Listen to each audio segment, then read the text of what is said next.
The CEO secretly worked the night shift at his own hotel.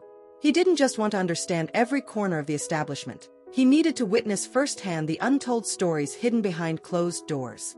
Less than a day into his shift, he was utterly shocked by the horrifying things his employees were enduring. Without warning, he changed his appearance, put on a staff uniform, and signed up for the night shift at his own hotel. Ethan Grayson, dressed as a night shift employee, walked silently through the halls. No one recognized him. That was exactly his intention. As the CEO of this hotel chain, Ethan had always prided himself on Orum's flawless reputation. But recent rumors had left him uneasy. He wanted to see for himself how the night shift operated, unfiltered by polished reports. From the moment his shift began, Ethan felt a heavy atmosphere weighing down the place. Employees kept their heads low, moving hurriedly as if afraid of being seen. His attention was drawn to a young staff member behind the front desk, dark circles under his eyes, struggling to stay awake. Less than a minute later, a harsh slap landed on the boy's face.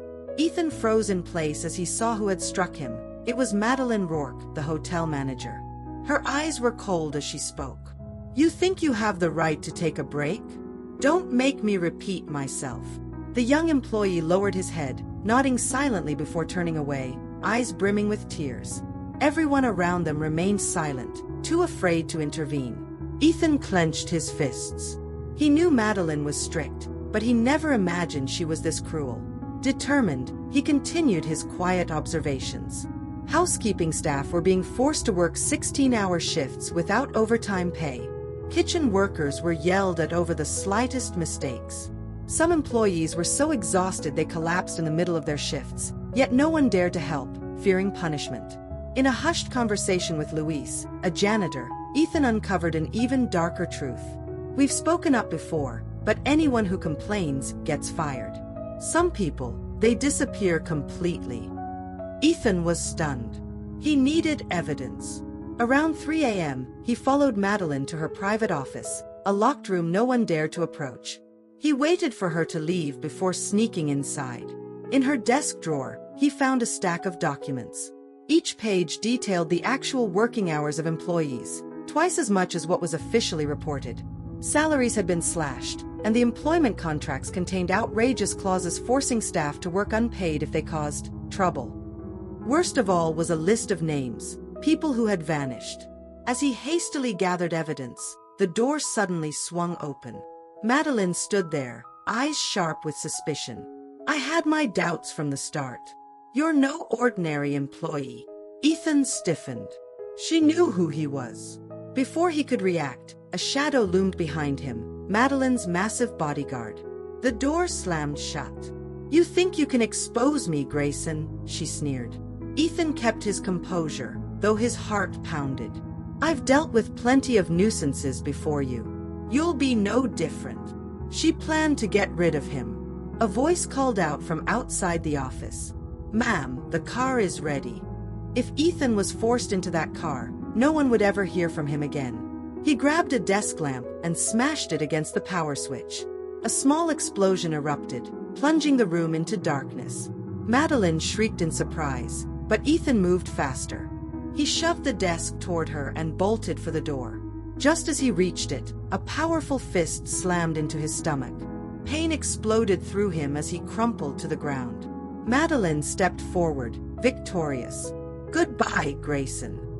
Through the pain, Ethan managed to press a single button on his phone, calling Lucas, his trusted assistant. "Lucas, call the police." Sirens blared through the hotel. Madeline whipped around in shock as police officers stormed in. In that split second of distraction, Ethan mustered all his strength and kicked the bodyguard's leg. The man stumbled, and Ethan seized the moment to land a solid punch to his face. The brute collapsed. Madeline, panicked, tried to flee, but there was nowhere left to run. A police officer stepped forward, his voice cold. "Madeline Rourke, you are under arrest for labor exploitation, employee assault, and multiple other charges." Handcuffs clicked around her wrists. Ethan took a deep breath, watching as Madeline was led away. The dark chapter of Orum Hotel had finally come to an end. Standing before his employees, Ethan's voice rang with determination. From this day forward, this hotel will be a place you can all be proud to work in. 2 weeks had passed since Madeleine Rourke's arrest, yet Orem Hotel remained in chaos. The employees were slowly regaining their spirit, but Ethan knew that the wounds from years of oppression would not heal overnight. He spent a great deal of time speaking with each person, listening to the heartbreaking stories they had never dared to voice before. But just when he thought things were beginning to settle, something terrible happened. That evening, while Ethan was reviewing financial reports in his office, Lucas knocked on the door, his face filled with concern. "Ethan, there's something you need to know." In his hands was a stack of documents, recently discovered in Madeleine's secret safe. As Ethan flipped to the last page, his heart pounded. Madeleine was not the only mastermind. One name appeared repeatedly in the records of shady financial transactions: Victor Lancaster, one of the hotel's largest shareholders. Enormous amounts of money had been siphoned from the employees' payroll fund and transferred directly into Victor's anonymous account. He had been exploiting the workers alongside Madeleine for years. And worst of all, he still held shares. He still had power. Just as Ethan was considering his next move, the phone rang. A deep, cold voice spoke. "Did you really think it was over, Grayson?" Ethan gripped the phone tightly. "Victor, I let you be for the past 2 weeks, thinking you weren't smart enough to dig deeper. But it seems I underestimated you. You stole from your own employees, exploited them like slaves. You will pay for this." A mocking laugh rang from the other end. "You forget, I still hold plenty of power here. And if you want to go up against me, be prepared to lose everything." The call ended. Ethan clenched his fists, rage burning through his veins. But before he could come up with a plan, a loud explosion suddenly erupted from downstairs. The fire alarm blared. Ethan rushed out of his office, only to be met with a horrifying sight. Flames had engulfed the kitchen, thick black smoke billowing down the hall. Employees were fleeing in panic. A staff member shouted, "The sprinklers aren't working." Ethan ran through the suffocating smoke, his pulse hammering in his chest. Victor had struck. He wasn't just trying to burn the hotel down. He wanted to erase every trace, to reduce Orem to ashes. More than that, he wanted to send Ethan a message. But there was no time to think. Desperate cries rang out from deeper within the building. "Someone's still inside." "Luis." Without hesitation, Ethan dashed toward the smoke-filled hallway. The heat seared his skin, his eyes stung. He followed the sound of coughing to a small room at the far end. He kicked the door open. Luis lay curled on the floor, his face covered in soot, struggling for breath. The window had been locked from the outside. Victor had planned this. He wasn't just trying to destroy the hotel. He wanted someone to die in the fire. Ethan ripped off his coat, wrapped it around Luis, and pulled him up. "Hold on to me," he ordered, gripping him tightly. The flames had already spread, blocking the main exit. They were trapped. Ethan scanned the room, searching for a way out. His eyes landed on a side door leading to the emergency stairwell, but part of the ceiling was already caving in. No time left. He braced himself, shielded Luis with his body, and charged through the fire. Searing heat licked at his arms, but he gritted his teeth and kept moving. They burst through the door just as the ceiling behind them collapsed. Outside, employees and firefighters had gathered in a frantic crowd. Luis coughed violently but was safe. Ethan staggered back, his body drenched in sweat and ash. Then, out of the corner of his eye, he saw it. A black car slowly rolling away from the scene. Ethan knew. Victor was watching. Ethan was furious, his fists clenched, his breath still uneven. The fire had been extinguished, but its aftermath remained. His hotel was now a scene of devastation, walls blackened with smoke, chunks of the ceiling collapsed, and most significantly, fear lingering in the eyes of his employees. Luis was still coughing beside him. Ethan patted his back reassuringly, but when their eyes met, words were unnecessary. The truth was undeniable. Victor had made his move. And this wasn't just a warning. He was ready to destroy everything to protect his secrets. Ethan turned, his gaze dark with anger. Did Victor really think he could get away with this? No. Ethan wasn't going to let it end like this. He stepped forward, standing in the midst of his shaken employees. They looked at him, fear and uncertainty reflected in their eyes. This was no longer just his fight. This was their fight. "I know who did this," Ethan's voice was hoarse from the smoke, but resolute. "And I won't let him walk away." The employees looked up. Some clenched their fists, others exchanged hesitant glances. But deep in their eyes, Ethan saw something, a faint glimmer of hope. A hope they had long lost. Madeline was gone, but Victor was the real monster. He wasn't just pulling the strings at Orem, he was part of a hidden system of power lurking in the shadows. To take him down, Ethan couldn't fight alone. He needed help, and he knew exactly where to find it. 3 days later, Ethan sat in a small cafe, his eyes scanning through the misted window. Outside, a light drizzle fell, making the street appear even gloomier. A middle-aged man entered, his demeanor calm, but his sharp gaze like that of a predator. He pulled out a chair and sat across from Ethan, placing a briefcase on the table. "Are you sure?" The man's voice was low, laced with caution. "Victor isn't someone who goes down easily." Ethan leaned back, his expression unwavering. "You say that as if I have another choice."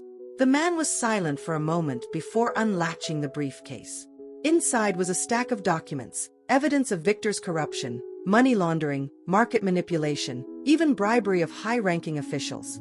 "But a news article won't be enough, Ethan," the man warned. "Victor has power and money. If you want to bring him down, you need undeniable proof." Ethan nodded. He already had a plan. 2 weeks later, Orem Hotel reopened its doors. On the surface, everything seemed normal, wealthy guests, polished smiles from the staff. But behind those elegant walls, a battle was already underway. Ethan had discreetly installed hidden cameras in key areas, the former management office, the record storage room, even Madeline's old director's office. He knew Victor would return soon. And he did. Late one night, a luxury car pulled up in front of the hotel. A man stepped out, exuding composure yet radiating danger, Victor Lancaster.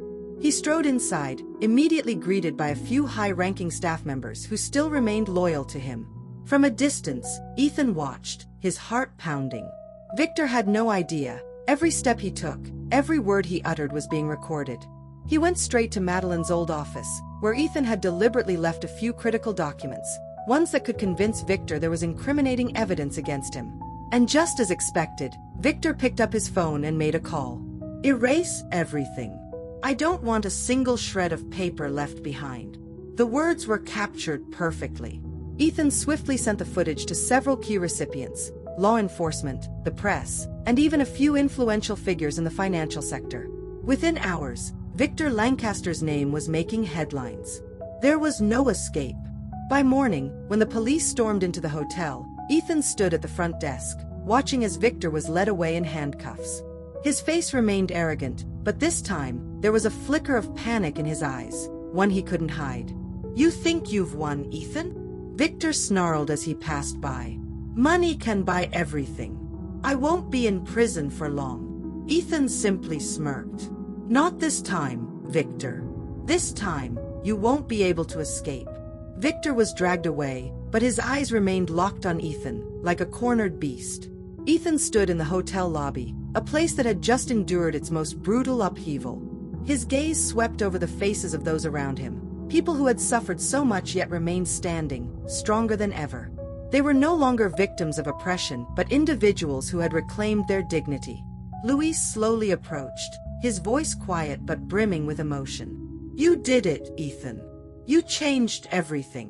Ethan was silent for a moment, his eyes not lingering on the wreckage behind him but looking forward, toward the first rays of dawn breaking through the glass windows. "Not me," he said softly, his gaze steady. "All of us." Deep down, he knew this victory wasn't just about bringing down one corrupt man. It was about justice for those who had been exploited and silenced for years. But justice wasn't won in a single battle. It was a journey. Ethan turned, walking among them, not as a distant CEO, but as one of their own. He knew from this moment on, the Orem Hotel would never be the same. Not because of what had been destroyed, but because the people here had learned to stand up, to believe they deserved more.